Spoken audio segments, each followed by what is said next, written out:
श्री राधे राधे गुरु जी, आपके श्री चरणों में कोटि कोटि दंडवत प्रणाम। दीपाशा जी हैं दिल्ली से। इनका प्रश्न है, मैं ठाकुर जी को पति मानकर उनकी सेवा करती हूँ, चिंतन करती हूँ, और जब से मैंने राधा नाम का जप करना शुरू किया है तब से मेरा पति भाव बहुत बढ़ने लगा है। पर महाराज जी, जो दूसरे अन्य भाव वाले साधक हैं वो मेरे भाव को नीचा बताते हैं और कहते हैं कि सहचरी भाव ही श्रेष्ठ है, आपको पति मानना चाहिए, किंतु मुझे इसी भाव में पूर्णता लगती है और आनंद आता है। जो आपका भाव है यही भाव मीरा जी का था। मीरा जी ने साफ कह दिया था ना, जाके सिर मोर मुकुट, जाके सिर मोर मुकुट मेरो पति सोई। मीरा जी ने बिल्कुल साफ कह दिया कि जिनके सिर पर मोर मुकुट अर्थात भगवान कृष्ण जो हैं वही मेरे पति हैं। तो आपका यही भाव, क्या मीरा जी को कोई छोटा भक्त कह सकता है? मीरा जी तो इतनी ऊंची भक्त थी कि सभी संप्रदाय के संतों ने मीरा जी का गुणगान किया है, और गृहस्थ लोगों ने भी, विद्वानों ने, ज्ञानियों ने, प्रेमियों ने, सबने मीरा जी की महत्ता का गान किया है। और श्री नाभादास जी महाराज ने भक्तमाल में उन्हें इतना गौरव प्रदान करते हुए इतना गुणगान किया है कि ऐसा तो जल्दी किसी का मिलेगा नहीं सुनने को। इतना उन्होंने मीरा जी के गुणगान किया। पूरा छप्पे के एक एक शब्द जो हैं, सदृश गोपिन प्रेम प्रकट कलयुग ही दिखायो, एकदम जैसे गोपी कलयुग में प्रकट हो गई ऐसा उन्होंने दिखाया। और जितने विरोधी थे सब शांत हो गए, और भक्त निशान बजाई के काहू सो नाही लजी, लोकलाज कुल श्रृंखला तज मीरा गिरधर भजी। बड़ा गुणगान किया है भक्तमाल में नाभादास जी ने। और ये भी कह दिया कि मूढ़ लोगों ने मारने की बड़ी कोशिश की उनको, लेकिन उन्होंने भयंकर विष को अमृत जैसे पान कर लिया। तो मीरा जी का गुणगान बहुत आदर के साथ किया गया है। मीरा जी ने स्वयं बताया कि मैं कृष्ण को अपना पति मानती हूँ और दूसरा मेरा कोई नहीं है, दूसरा न कोई, मेरे तो गिरधर गोपाल, दूसरा न कोई। तो आपका भाव यदि ऐसा ही है जैसा मीरा जी का है तो आप बहुत ऊंची स्थिति में हैं, बहुत कृपा आपके ऊपर भगवान की। किसी के कहने से क्या होता है, किसी के कहने की बात को मत ध्यान दो आप। कोई आपको कुछ भी नीचा शब्द बोलेगा तो क्या उससे आपका कुछ बिगड़ जाएगा? जिनको जितनी जानकारी होती उतना बताते हैं। आपको भक्ति में प्रभु इतना ऊंचे स्थान पर पहुंचा रहे हैं, कोई नीचा कहे, वो न स्वीकार करे कि आपकी स्थिति अच्छी है तो उससे क्या होता है? आपको भगवान से मतलब है, भगवान की भक्ति में प्रेम से जुड़िए और किसी के कहने को ध्यान बिल्कुल नहीं दीजिए आप। श्री राधे राधे। इनका दूसरा प्रश्न है, क्या जो भाव मुझे प्रभु के प्रति है, क्या वो उन्हीं की इच्छा से है? मैं श्री जी को गुरुतुल्य मानती हूँ, ठाकुर जी को पति मानना उनका निरादर तो नहीं कहलाएगा? क्या मैं निसंदेह निडर होकर पति भाव से प्रेमा भक्ति करती रहूं? अरे भगवान का नाम है जगतपति। क्या आप जगत से बाहर हो? जगतपति ठाकुर जी का नाम है। जगतपति का तात्पर्य समस्त जीव जंतुओं के एकमात्र पति। जब सबके पति हैं तो आपके क्यों नहीं हो सकते हैं? अब दूसरा कोई न माने तो न माने, भगवान ने तो माना है। भगवान का नाम जगतपति है, वो सबके पति हैं। तो राधा रानी भगवान की स्वरूपा हैं। जैसे ठाकुर जी हैं वैसे राधा रानी हैं। तो राधा रानी महारानी है, राधा रानी महारानी हैं, भगवान महाराजा हैं। राजा राम जानकी रानी, ये रामायण में लिखा हुआ, राजा राम जानकी रानी, आनंद अवधि, अवध राजधानी, आनंद अवधि, अवधि आनंद की अवधि, आनंद की पराकाष्ठा, और अवध राजधानी, ऐसे वृंदावन राजधानी है और स्वयं राधा रानी महारानी है और कन्हैया जो है वही महाराज हैं। तो आप जब कृष्ण को अपना प्रियतम पति मानते हैं तो राधा रानी को स्वामिनी महारानी मान करके उनका वंदन करिए। आप महारानी नहीं हैं, आप प्रभु की प्रिया हैं, क्योंकि भगवान की प्रिया सब लोग हैं, सब लोग भगवान की प्रिया हैं और प्रभु प्रियतम है, प्रियतम है। हम सब, आप सब जितने लोग जो अपना भाव माधुर्य भाव से भगवान से जोड़ना चाहते हैं वो सब प्रिया है। और राधा रानी केवल प्रिया ही नहीं है, महारानी है, सबकी स्वामिनी है, इसलिए उनका आदर करना, प्रणाम करना, उनका नाम गाना है और कन्हैया को पति मानना है। श्री राधे राधे। खुशी जी हैं बनारस से, इनका प्रश्न है, महाराज जी क्या अपने आसन को हम धो सकते हैं जिसमें हम जप अनुष्ठान करते हैं, उसको सिर्फ पानी से उसे यूज करें या कोई सर्फ साबुन या शैम्पू भी यूज कर सकते हैं उसको धोने के लिए? आप कोई भी साबुन जिसमें चर्बी न पड़ी हो, चर्बी वाला साबुन न हो, या आप रीठा से धो लीजिए, रीठा भिगो दीजिए, शाम को सुबह तक झाग ही झाग हो जाता है, उसमें भिगो दीजिए आसन को। आसन यदि गंदा है या शुद्ध करना है, पवित्र करना है तो उसको धोइए और छाया में सुखाइए। धूप में सुखाएंगे कौवा उस पर टट्टी पेशाब कर जाएगा तो फिर आपको पता नहीं चलेगा। तो आसन की शुद्धि के लिए जैसे रीठा से आप धो लो या बिना चर्बी वाला कोई साबुन उससे धो लो और छाया में सुखाओ। श्री राधे राधे। आगरा से गुरु जी, इनका प्रश्न है, गुरुदेव मुझे प्रभु के नाम जप की विधि के विषय में बताएं। जैसे प्रभु का नाम जप करके आसन से उठते वक्त इंद्रदेव जप न ले जाएं, इसके लिए जल आसन के नीचे डालना आवश्यक है क्या?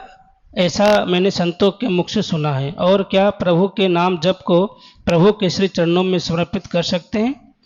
अंततः यही प्रश्न है कि गुरुदेव की नाम जप की रक्षा हो सके और उसके फल को इंद्र आदि अन्य कोई शक्ति उसके फल को न ले पाए, ऐसी विधि बताइए, भक्त द्वारा किया गया नाम जप प्रभु के श्री चरणों में पहुंच जाए।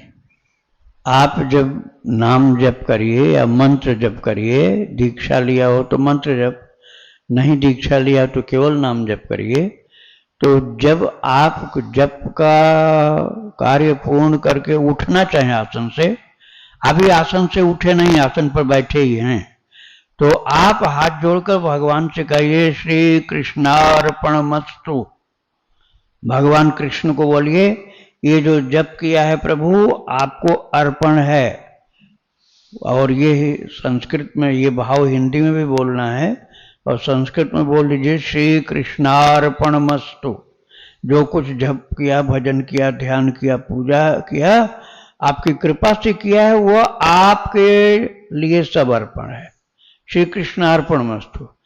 अब आपने भगवान को दे दिया तो क्या भगवान से इंद्र छीन सकता है? इतनी ताकत है उसके पास कि भगवान से छीन पाएगा वो? अपने पास रखना ही नहीं, सब कुछ भगवान के पास अर्पण करना है। हमें जो भी भक्ति, क्योंकि भगवान ने कहा है गीता जी के 8वें अध्याय में, यत् करोसि यदश्नासि यज्जुहोसि ददासि यत् यत्तपस्यसि कौन्तेय तत्कुरुष्व मदर्पणम। भगवान ने कहा यत् करोसि यदश्नासि, जो सत्कर्म करते हो, जो भोजन करते हो, यज्जुहोसि, जो हवन करते हो, ददासि यत्, और जो दान करते हो। भगवान ने कहा भजन करते हो, ध्यान करते हो, पूजा करो, दर्शन से जो से यत् तपस्यसि, जो तपस्या करते हो, तत्कुरुष्व मदर्पणम। हे कौन्तेय वे जितने कर्म तुमने भक्ति के, पूजा के, तपस्या के किए, उन सबको यत् करोसि यदस्नासि यज्जोषि यदासि यत् तपस्यासि कौन्तेय तत्कुरुष्व मदर्पणम, वो सब मेरे लिए अर्पण कर दो। अब आपने भगवान के लिए अर्पण कर दिया, अब इंद्र की क्या शक्ति है कि भगवान कृष्ण से छीन कर ले जाएगा? वो, उसके पास इतनी ताकत ही नहीं। भगवान के पास तो आ भी नहीं सकता इस कार्य के लिए। भगवान को प्रणाम करने आ सकता है, पूजन करने आ सकता है, वो आपका भजन छीनने के लिए जब भगवान को दे दिया तो कभी नहीं आ सकता है। आप निश्चिंत रहिए, ये सब कर्मकांड की बातों से लोग आपको विचलित करते हैं। बस प्रभु से प्रेम करिए। सीम की चाँप सकई कोई तासो, बड़ रखवार रमापति जसो। नारद जी जब तपस्या कर रहे थे तो उस समय इंद्र के मन में ऐसी दुर्बुद्धि आई थी, लेकिन उसी समय तुलसीदास जी कहते हैं, सीम की चाँप सकई कोई तासो, बड़ रखवार रमापति जसो। उसकी सीमा का अतिक्रमण कौन कर सकता है जिसके रखवाले प्रभु बैठे हैं? भगवान जिसकी रक्षा कर रहे हैं उसकी सीमा का अतिक्रमण कोई नहीं कर सकता। उसके पास भी जाकर खराब बुद्धि से कुछ नहीं कर सकता कोई। तो आप निश्चिंत होकर भजन करो। श्री राधे राधे। श्रेयांश दुबे जी हैं प्रयागराज से, इनका प्रश्न है, गुरु जी हमारे इष्ट देव भगवान नारायण हैं, तो गुरु जी हमें उन्हीं की भक्ति करनी अच्छी लगती है, तो गुरु जी क्या सुबह उठकर उनको जल देना चाहिए कि नहीं? क्योंकि जरूरी है देना, क्योंकि जैसे हम उनकी भक्ति करते हैं अब एक निष्ठा हो गई है, उन्हीं का भजन करने में मन लगता है। हमने एक संत से सुना था कि उन्होंने कहा था कि किसी का कोई भी इष्ट देव हो उसे सुबह सुबह सूर्य को जल अवश्य देना चाहिए। तो गुरुजी ऐसे में हम क्या करें? हम सूर्य को जल चढ़ाएं या ना चढ़ाएं? क्योंकि हमारा मन भगवान में लगता है, भगवान नारायण में। तो अगर हम सूर्य को जल नहीं देते तो क्या इसका हमें दोष लगेगा क्या?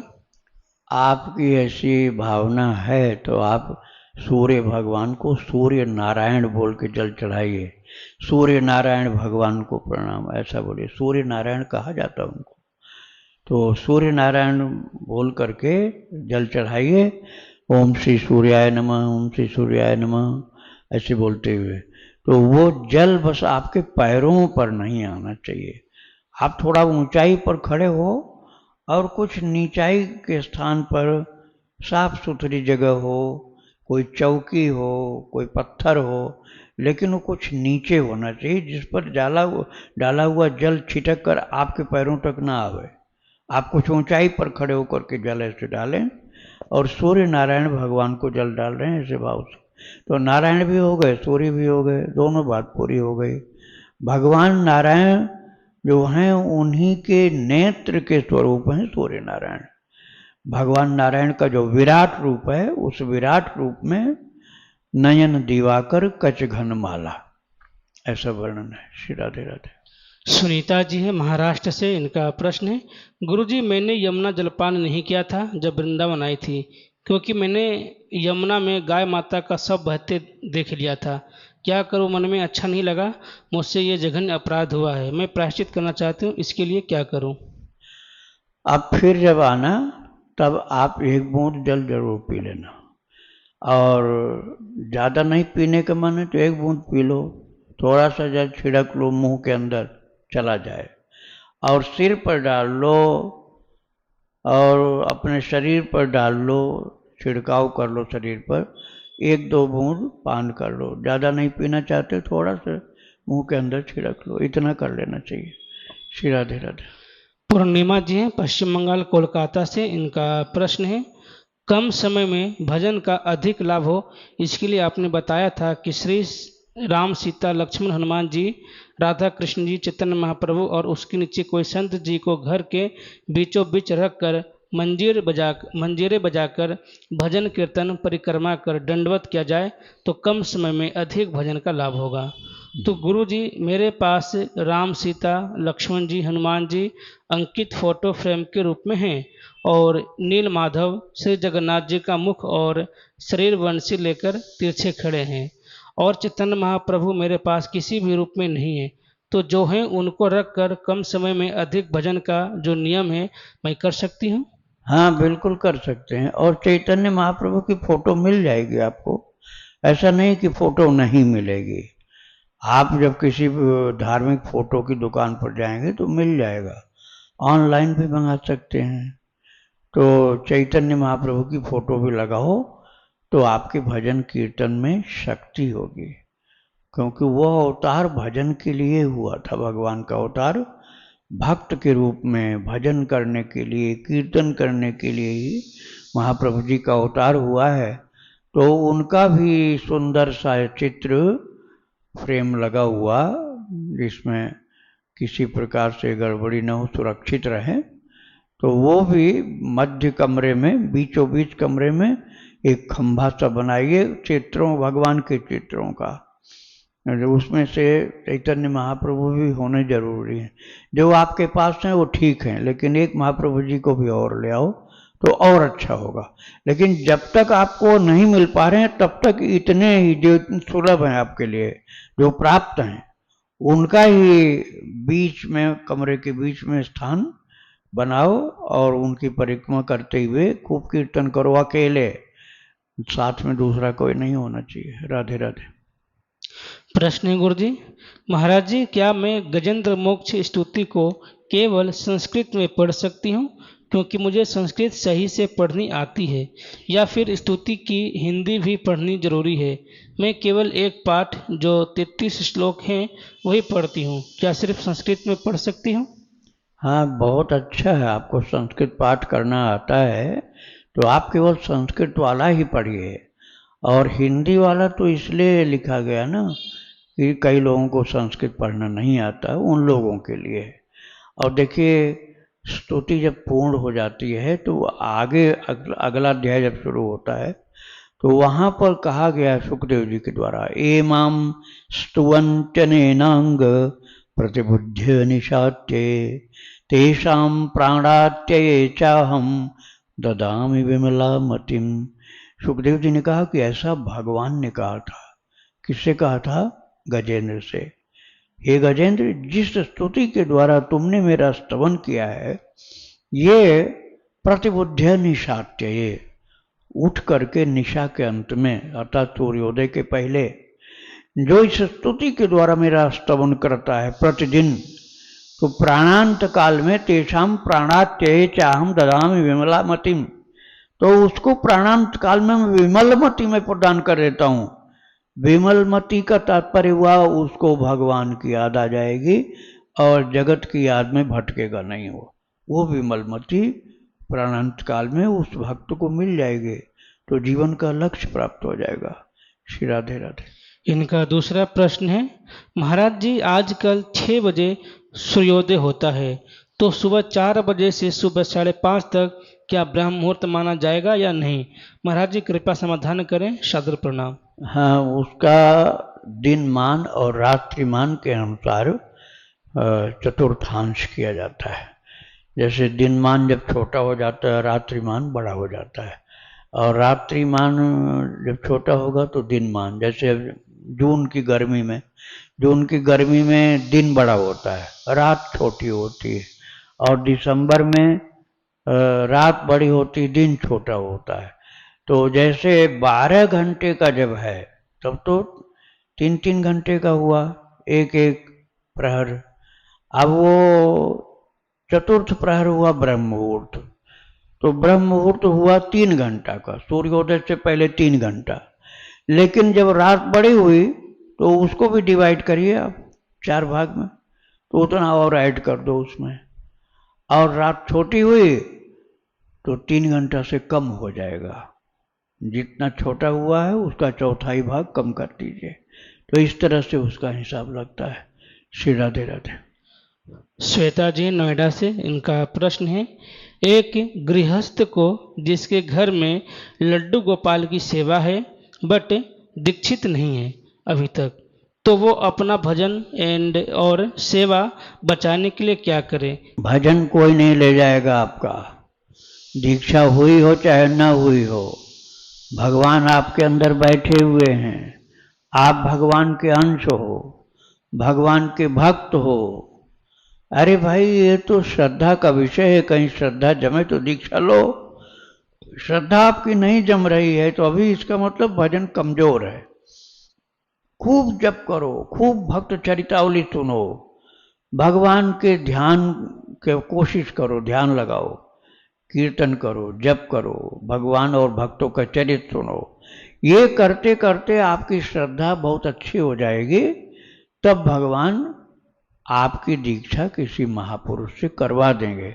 जब तक दीक्षा नहीं हो रही, बिना दीक्षा के भी खूब भक्ति करो आप। आपका और भगवान का रिश्ता सनातन है। ऐसा नहीं कि दीक्षा के बाद ही रिश्ता होगा। आपका भगवान के साथ रिश्ता सनातन है। ये भ्रम मत अपने अंदर रखो कि दीक्षा होगी तभी रिश्ता होगा। अरे रिश्ता से तो पैदा होने के पहले भी रिश्ता तुम्हारा, पिछले जन्म अनंत जन्मों से पहले रिश्ता था। क्योंकि ममैवांशो जीवलोके जीवभूत सनातन। गीता जी के 15वें अध्याय में प्रभु ने कहा है, जीव मेरा अंश है, मैं उसका अंशी हूं। इस न्याय से जीव सेवक हुआ, भगवान स्वामी हुए। तो भगवान स्वामी हैं, सदा से स्वामी हैं, ऐसा नहीं थोड़े दिन से। और हम उनके सेवक हैं क्योंकि उनके अंश हैं हम। तो रिश्ता तो भगवान से बना बनाया है, पहले का बना हुआ है। अब उसको हम मानते नहीं, बस कमी यही है।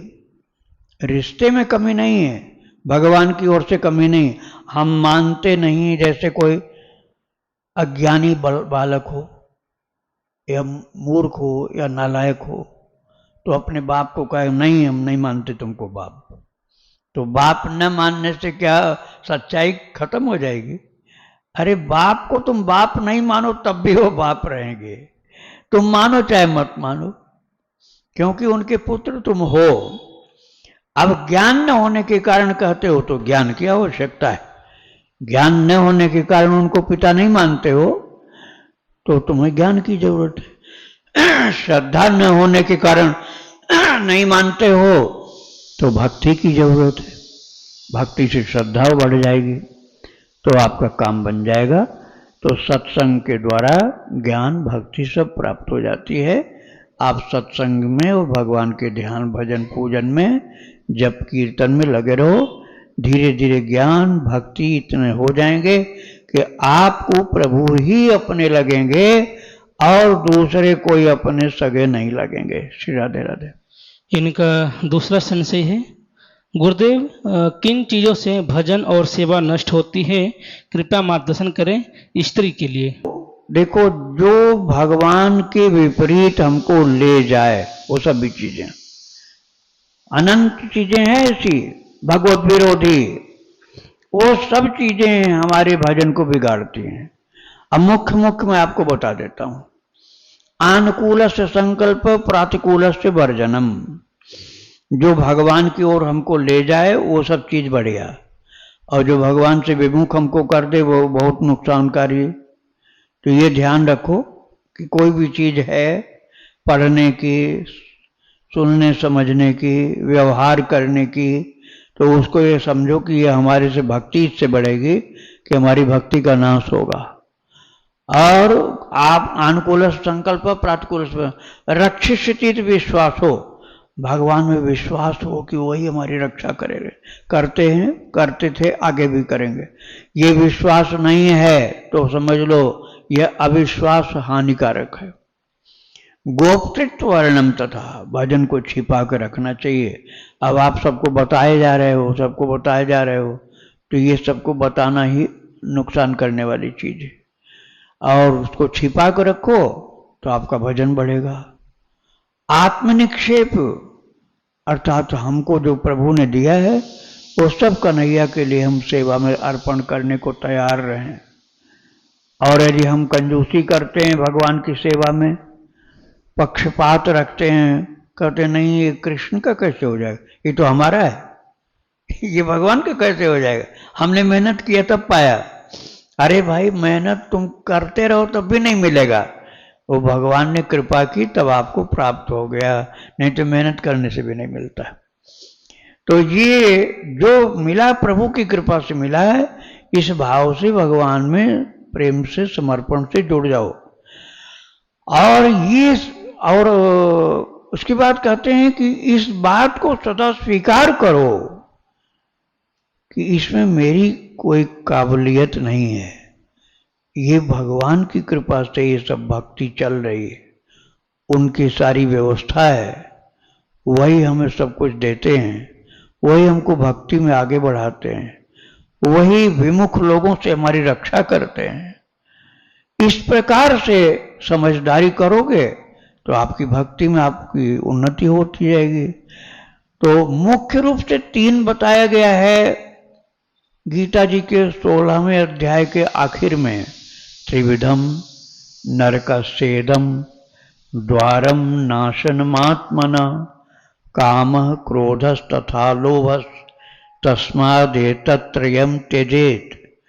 भगवान ने अर्जुन से कहा, अर्जुन मेरी ओर आने की बजाय नरक की ओर ले जाने वाली 3 चीजें, अर्थात भगवत धाम जाने की जगह नरक की ओर ले जाने वाली 3 चीजें क्या?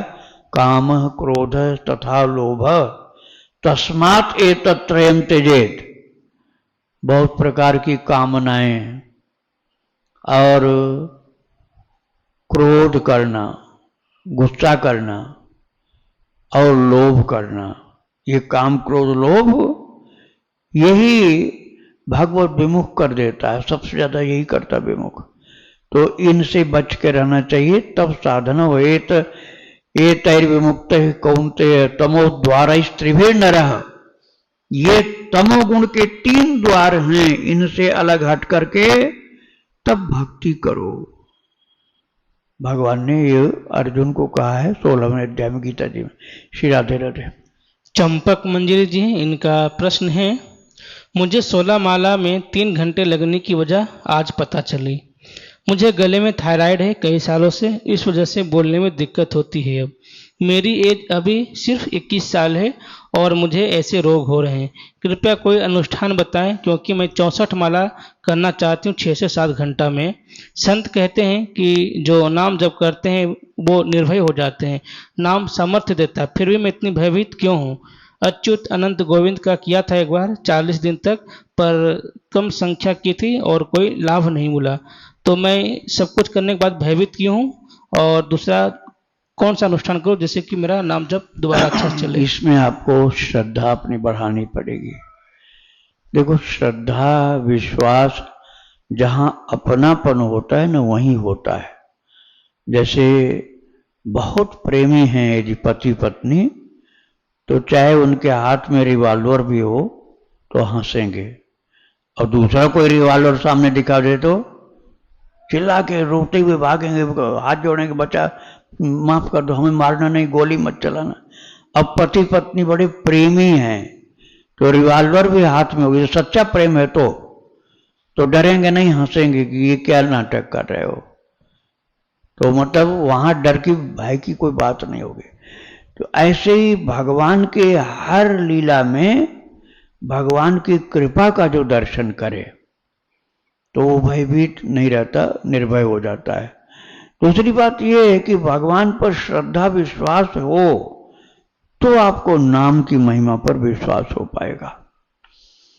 मानस में लिखा हुआ है कि जब काकभुशुंडी जी के पास गए थे गरुण जी, उत्तरकांड में लिखा है, और उन्होंने कथा सुनी है पूरी राम कथा, तो जब जाने लगे प्रणाम करके तो बोले अब आपका आशीर्वाद हम चाहते हैं, कथा तो हमने आपकी कृपा से सुन ली। तो काकभुशुंडी जी ने गरुड़ जी को, गरुड़ तो भगवान के पार्षद हैं और पक्षियों के राजा हैं, पक्षियों के राजा है गरुड़ जी, और काकभुशुंडी तो कौवा के शरीर में, पक्षी के राजा वो नहीं कहे जाएंगे, गरुड़ जी पक्षियों के राजा हैं। लेकिन गरुड़ जी ने काकभुशुंडी का आदर कितना किया कि उनको संत मानकर उनसे आशीर्वाद की कामना की, कथा सुना आदर से। तो काकभुशुंडी जी ने क्या कहा, जासु नाम भव भेषज हरन घोर त्रयशूल, सो कृपालु मोहितो पर, सदा रहो अनुकूल। ये आशीर्वाद भी दिया और कथा का रहस्य भी बताया। जासु नाम भव भेषज, हे गरुण जी महाराज, जिनका नाम भव रोग की दवा है, भेषज माने दवा, जिनका नाम जन्म मरण के चक्कर की मुक्ति के लिए दवाई है, यही है भव। भव माने जन्मना मरना, अनंत जन्मों से पैदा होते हैं, बीमार होते हैं, बड़े होते हैं, बूढ़े होते हैं, मरते हैं, फिर वही क्रम। तो जासु नाम भव भेषज, जिनका नाम ही भाव रोग की दवा है, और हरन घोर त्रयशूल, 3 शूलों को हरण कर देने वाली भी दवा है। हरन घोर त्रयशूल, 3 शूलों को मुक्त कर, 3 शूलों से मुक्त करने की जो दवा है, राम नाम, जिनका नाम। 3 शूल क्या है? दैहिक, दैविक, भौतिक, तापा, ये 3 शूल है। जासु नाम भव भेषज, हरन घोर त्रयशूल, सो कृपालु, जिनके नाम की ये शक्ति है, सो कृपालु मोहितो पर, सदा रहो अनुकूल। जिनके नाम की ऐसी शक्ति है कि भव रोग की दवा है, जिनके नाम की ये शक्ति है कि तीनों शूल, दैहिक, दैविक, भौतिक ताप से मुक्ति मिलती है, जिनके नाम में शक्ति है, वही प्रभु, जिनके नाम की शक्ति है, सो कृपालु मोहि तो पर, सदा रहो अनुकूल। हे गरुड़ जी महाराज, वही भगवान जिनके नाम की इतनी शक्ति है, मेरे लिए और आपके लिए सदा अनुकूल बने रहें, ये आशीर्वाद दिया उन्होंने। तो ऐसे आप नाम महाराज पर जिस श्रद्धा के साथ विश्वास अपना पक्का बना लोगे, तो नाम की शक्ति प्रकट हो जाएगी। फिर जब भले ही कम हो, लेकिन आपकी श्रद्धा विश्वास के कारण नाम की शक्ति तुरंत प्रकट होनी शुरू हो जाएगी। जिस क्षण आपने विश्वास किया, उसी क्षण नाम की शक्ति प्रकट हो जाएगी। तो ज्यादा जप नहीं होगा तब भी पूरा लाभ मिल जाएगा। और जिसके श्रद्धा विश्वास में बहुत कमजोरी रहती, गड़बड़ी रहती है, उसका ज्यादा जप होने पर भी लाभ कम होता है। श्री राधे राधे। वृंदावन विहारी लाल की जय, राधा रानी की जय, श्री गुरुदेव भगवान की जय। श्री राधे राधे।